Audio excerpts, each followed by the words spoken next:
to Jesus. Victory belongs to Him. Bien-aimés dans le Seigneur, nous nous saluons au nom puissant de Jésus. Nous, c'est l'apôtre Marcel Momat, Église évangélique Man Caché, ministère de vie. Ravi de vous retrouver encore dans notre émission à l'heure du salut qui passe sur notre chaîne YouTube. À chaque moment, vous recevez notre vidéo. Si vous avez notre lien et que vous avez notre vidéo, vous pouvez la partager. Vous pouvez la partager, vous pouvez vous abonner et vous pouvez cliquer aussi la barre de notification. Nous bénissons tous ceux qui ont reçu notre dernière vidéo et tous ceux qui l'ont partagé. Nous, quoi, la fois passée, nous avions eu à partager avec vous un très bon sujet. Il n'est pas souhaitable de mourir très tôt. Voilà les messages que nous avions eu à partager. Nous avions démontré que mourir précocement, c'est laisser les gens en difficulté. Parce que la société, la famille, le monde, votre communauté compte beaucoup sur vous. Et le diable peut toujours s'arranger pour vous ôter la vie le plus tôt possible afin que les gens restent dans l'instabilité. Voilà la dernière vidéo que nous avions eu à partager avec vous.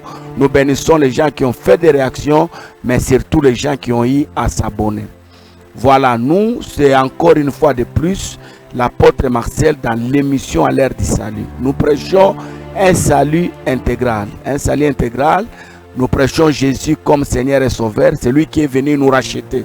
Jean chapitre 3, le verset 16. Dieu a tant aimé le monde, il a donné son Fils afin que quiconque croit ne périsse point, qu'il ait la vie éternelle. Dieu ne nous impose pas la vie éternelle, il nous la propose. On n'est pas tous enfants de Dieu, nous sommes tous créatures de Dieu, mais nous devenons enfants de Dieu lorsque nous acceptons Christ dans notre vie comme Seigneur et Sauveur. Lorsque nous l'acceptons, car il s'est donné à nous, nous devenons candidats au royaume de Dieu. La deuxième dimension du salut, c'est Jean chapitre 10, le verset 10. Le Fils de l'homme est venu afin que nous ayons la vie et que nous soyons dans l'abondance, parce que le diable ne vient que pour détruire, pour voler, pour tuer.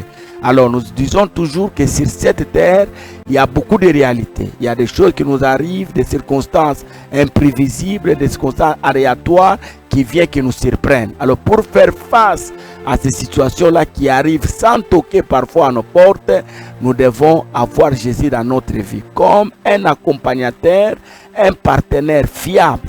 Jésus, c'est un monsieur, un homme fidèle. Il accepte toujours de marcher avec ceux qui sont disposés. Que Dieu soit béni. Voilà pourquoi j'acclame le maître de ma vie. J'acclame le Seigneur de l'univers. J'acclame Adonai. J'acclame Elohim, le Dieu fort et le Dieu puissant.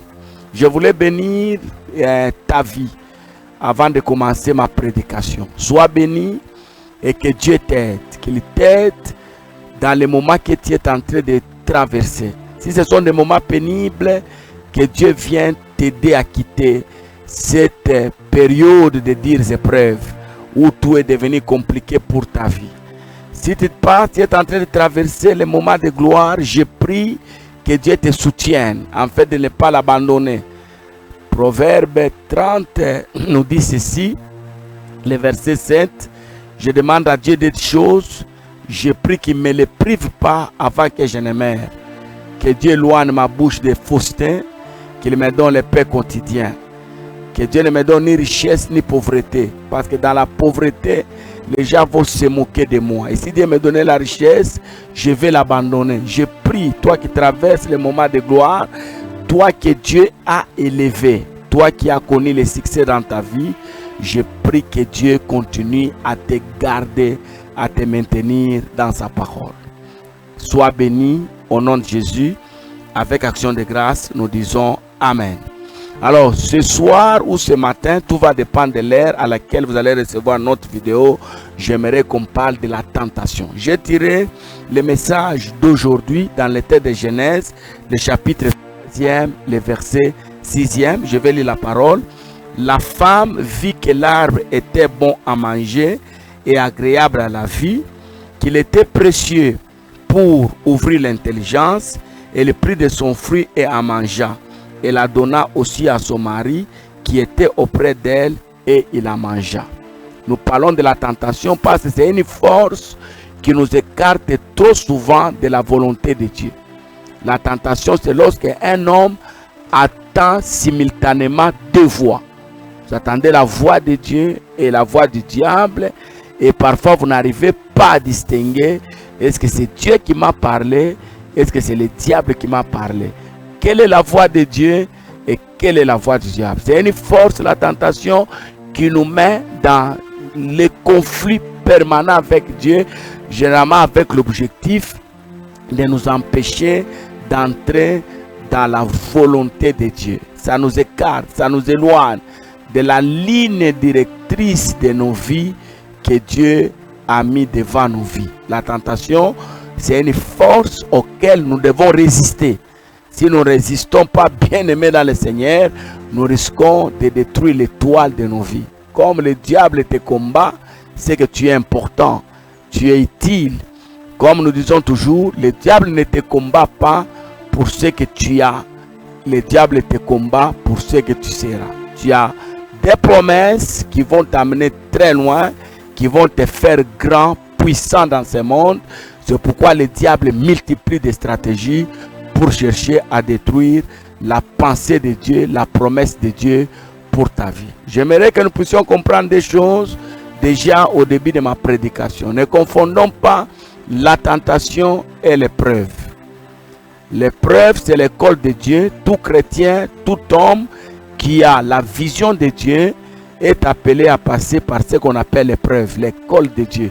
Et quand Dieu me fait passer par l'épreuve, il me prépare à de grandes choses. Il y a certaines responsabilités que Dieu ne saura jamais te confier s'il ne t'a pas encore brisé. Donc là, les épreuves d'un chrétien, c'est une période de brisement. Ça prend le temps que ça peut prendre. Dieu décide, c'est ça, dans sa souveraineté. Mais ce que vous devez savoir aujourd'hui, l'épreuve ne tue pas. Quel que soit le temps que ça peut prendre, ça ne tue pas. Tout ce que nous devons faire, c'est ce que la Bible nous dit avec Paul. Il nous demande de patienter. Donc, de supporter patiemment les épreuves auxquelles nous sommes soumis. Parce qu'après le temps d'épreuve, il y a toujours une couronne à remporter. Une couronne à porter. Il y a toujours une gloire qui vient. La Bible dit dans le livre des Romains, j'estime donc les souffrances du temps présent ne sauraient être comparées à la gloire à venir. Que Dieu nous bénisse. Il ne faut pas aussi confondre l'épreuve et la chasseresse. Il ne faut jamais confondre. L'épreuve, c'est Dieu qui décide à quel moment, pour quel objectif, pour quel but Dieu vous met dans l'épreuve. Ça, c'est Dieu qui décide. Mais la chasseresse, c'est lorsque l'homme lui-même, dans sa manière de se conduire, il est allé loin de la pensée de Dieu, loin de la volonté de Dieu. Alors Dieu le frappe. Au fait, la chasseresse, c'est un châtiment. Dieu est en train de te faire souffrir parce que tu as marché en dehors de sa pensée, tu as commis des péchés, tu as commis l'abomination et la querelle de Dieu. Quand elle s'élève, elle vient avec ce qu'on appelle la chasseresse. Vous allez voir que pendant la chasseresse, tout ne marche pas. Vous manquez de tout, rien. Vous n'avez pas d'appui. Même les gens les plus proches, capables de vous aider, ils ne savent pas vous aider parce que Dieu vous frappe. Mais pendant le temps de désert, bien aimé dans le Seigneur, Dieu suscitera toujours quelqu'un, même un corbeau qui peut venir vous donner un pain, vous donner de l'eau. Bien aimé dans le Seigneur, vous devez le savoir. Maintenant, la tentation, c'est quoi? La tentation, c'est une force qui vient, que le diable amène dans la vie de quelqu'un qui a la vision de Dieu pour l'écarter de cette vision-là, pour l'amener loin de cette pensée. C'est ça la tentation. Elle arrive généralement lorsque l'homme ne sait pas faire la différence entre les deux sons. Parfois, quand le diable vient avec la tentation, il vient l'embrouiller. Ce que nous avions saisi correctement. Et nous voyons dans ce que nous venons de lire, c'est l'histoire d'Adam et Ève. Dieu les crée et les place dans le jardin avec beaucoup de promesses. Ils étaient les amis de Dieu, bien aimés dans le Seigneur. Vous devez savoir que lorsque vous marchez dans la crainte de Dieu, vous êtes amis de Dieu. Quelqu'un qui marche dans la crainte de Dieu, il est ami de Dieu. Dieu le visite à tout moment. Quand il veut, il parle clairement avec Dieu. Mais lorsque quelqu'un s'écarte de la pensée de Dieu, lorsque quelqu'un commence à mener une vie de transgression, l'amitié se brise, la coopération avec Dieu se brise. Alors Dieu était ami à Adam et Ève, il venait le matin, il venait le soir. Et Dieu les a donné des règles à suivre dans les jardins là où il les avait placés. Parmi ces règles-là, Dieu les avait interdit de toucher à l'arbre de vie et de consommer le fruit de l'arbre de connaissance des biens et des mal. Comme le diable n'est jamais loin, la Bible dit il rôde comme un lion rugissant. Le diable est toujours proche des gens qui marchent avec le Seigneur. Écoutez bien aimés dans le Seigneur, je vais vous dire une chose. Lorsque votre relation avec Dieu est puissante, le diable rôdera toujours autour de vos vies pour essayer de vous embrouiller, de vous écarter de la ligne droite, de vous écarter de la sainte doctrine des saintes écritures. Alors le diable, c'est comme s'il avait entendu la causerie d'Adam et Ève avec leur père. Il est venu pour changer. La tentation, c'est lorsqu'on vient changer la pensée de Dieu. On vient la contredire, la détruire, la pensée originale pour vous donner cette pensée-là qui est mauvaise. Et la tentation, quand elle vient bien aimé dans le Seigneur, j'aimerais vous dire une chose, ça vient bloquer les plans de Dieu dans votre vie. Sens 1, de 2, la tentation vient vous mettre en conflit avec le Seigneur. C'est pourquoi vous allez voir, il y a beaucoup de gens qui sont en conflit avec Dieu, tout simplement parce qu'ils ont succombé à la tentation. Mais il y a aussi des gens qui ont résisté. Nous voyons dans la Bible les gens qui ont résisté. Regardez Joseph, bien aimé dans le Seigneur, il a résisté à la tentation et Dieu l'a souverainement élevé. Regardez Jésus lui-même, notre maître, notre Seigneur. Quand vous prenez Matthieu 4, à partir du verset 4, il a été tenté par le diable parce que le diable, sa mission, c'était venir embrouiller les plans de Dieu dans la vie de son fils. Et Jésus a résisté. Il a résisté à tout ce que le diable était en train de lui dire. Et à la fin, Dieu l'a souverainement élevé. Mais nous voyons David qui a succombé à la tentation. Lorsque vous prenez l'histoire de Betsheba et d'Iri, vous voyez comment il est tombé avec la femme de quelqu'un. Vous voyez, bien aimé dans le Seigneur, il n'a pas pu résister. Et dans ce monde, nous voyons beaucoup de gens bien aimés dans le Seigneur que le diable trompe. Et ils ont perdu la pensée que Dieu avait pour leur vie. Alors la tentation, elle peut venir de différentes manières. Elle peut venir de différentes manières. Elle vient dans nos oreilles. Nous avions entendu le diable a chuchoté à l'oreille de la femme, bien aimée dans le Seigneur. Vous savez à quel moment le diable a la possibilité de chuchoter à l'oreille de quelqu'un, à l'oreille d'un chrétien? C'est lorsque le chrétien n'a pas pris le temps de fixer la parole de Dieu dans ses oreilles.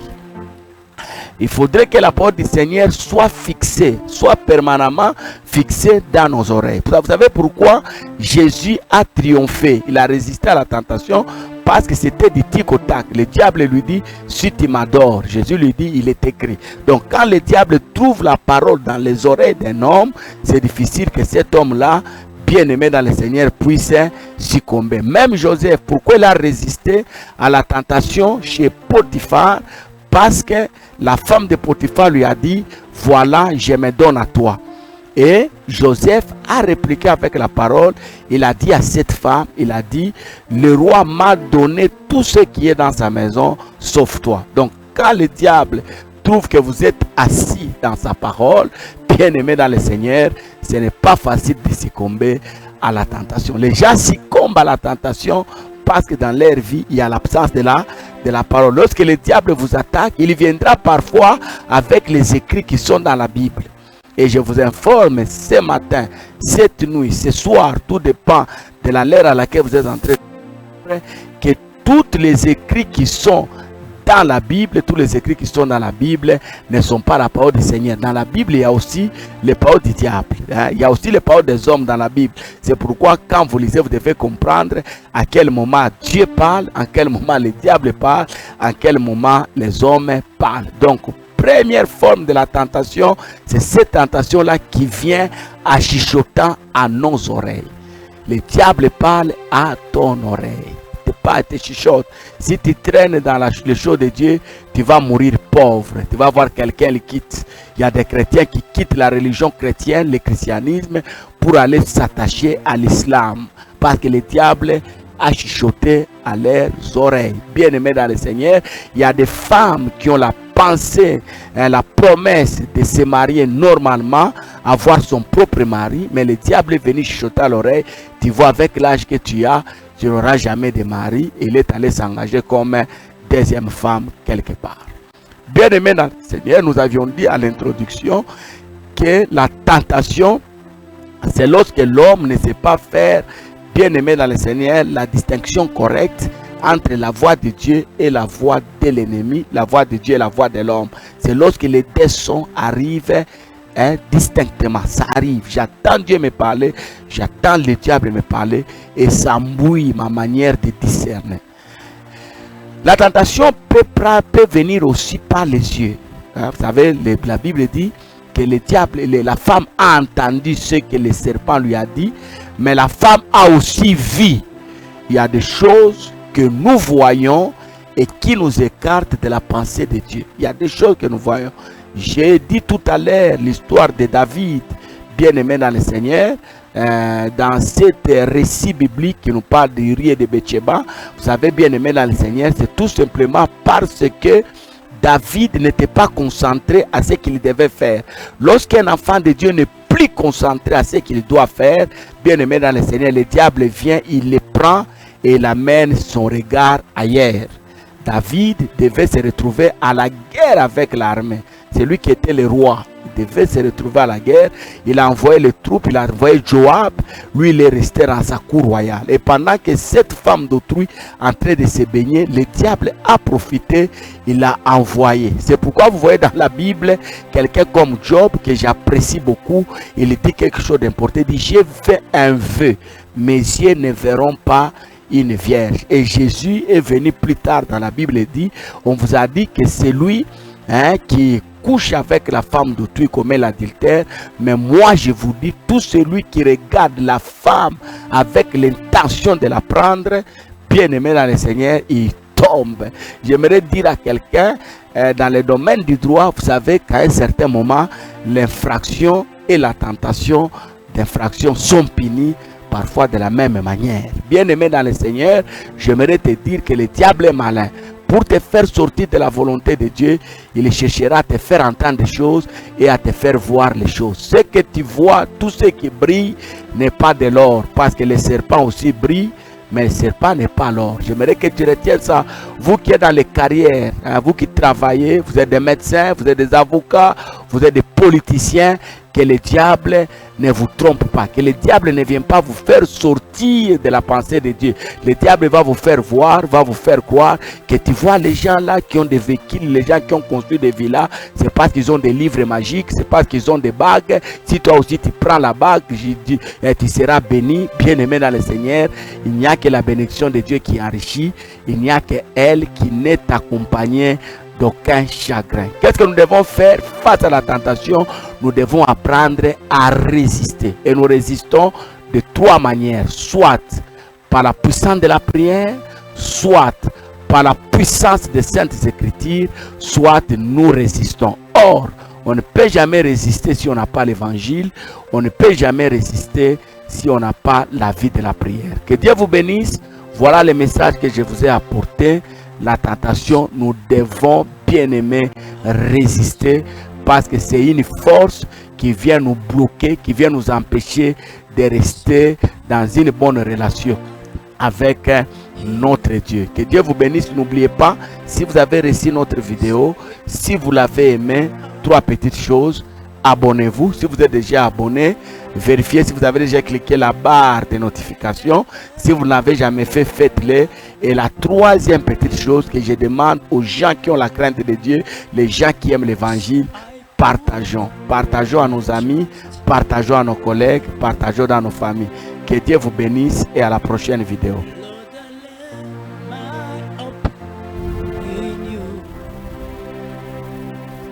So we put our trust in you, and we